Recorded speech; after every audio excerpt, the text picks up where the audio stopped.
Hey everybody, welcome to topic 10.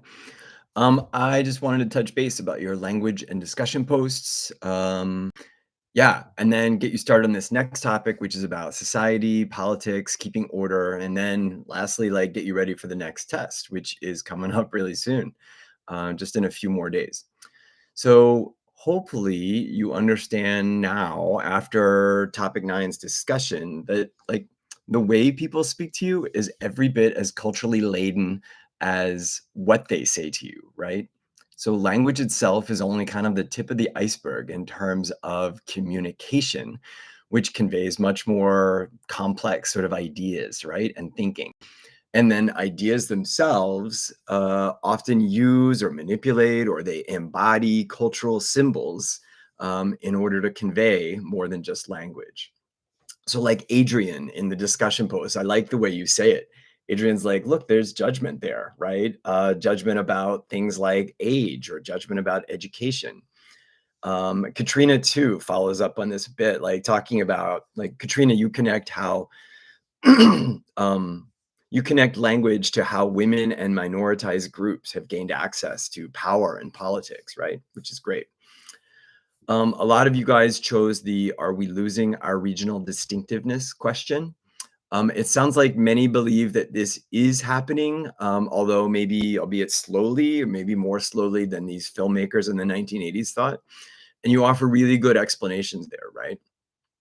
There were also some of you who thought that we are inventing new ways of communication. So, like Michael brought up music and social media. I really like this.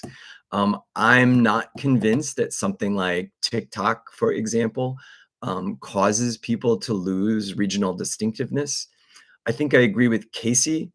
So you say that social media like TikTok actually allows you to learn more about other places and languages. Like, in other words, it exposes you to different worldviews.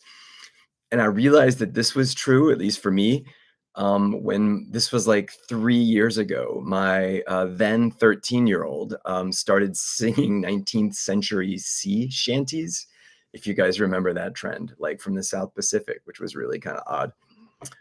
Um, the last thing I'll say, there is this tension that I think you guys put your fingers on. Like Hannah points out that, look, in some ways, regional distinctiveness and regional values, they're more than just accents, right? Like you can have Southern values and demonstrate Southern values and such, respect for Southern culture without having a thick Southern accent, right? But then Sam and Genesis, I think, are on the other end, giving like really good examples about how language really is tied to identity. And it's sometimes the identity of populations, right? All right. Well, enough about language. Um, the next topic, at least then this is the last one before the test three. It gets you to look at society, politics, social control, power, and what's called hegemony, right? And I'll just say, like, all this is in the lesson, but I think the last few years have been really a good time to be having these discussions because there are tons of interesting things going on in society right now. Um, Abortion rights debates, rights for trans kids, whether we should teach about racial inequality in schools, right?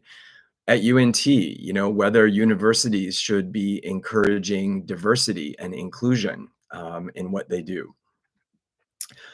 And it's hard to believe, but only 2 years ago, we were coming out of this time period where there were lots of protests about whether or not to wear masks in indoor public spaces, right? So if you remember, culture is full of symbols, and the collective meanings of those symbols are really important. So, like the meaning of masks during COVID became really contested politically, right? So, for people on the left of the political spectrum, masks became this symbol of civic duty, right? And sort of a respect for science.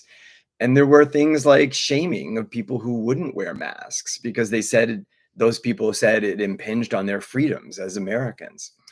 And then on the right, wearing a mask became like this symbol of weakness or fear or even government overreach, right? And you can find all these examples of, like, in the right wing of Twitterverse, for example, of people who were wearing masks being ridiculed by people from the right, like hurling insults at them. And so all of these things, right? Masks, diversity, equity, inclusion, reproductive rights for women, rights for trans kids. I would argue that they're all sites and events where society has these debates about what kind of culture we want, right? Like what kind of symbols, what symbols really mean, or what kind of society we want to live in.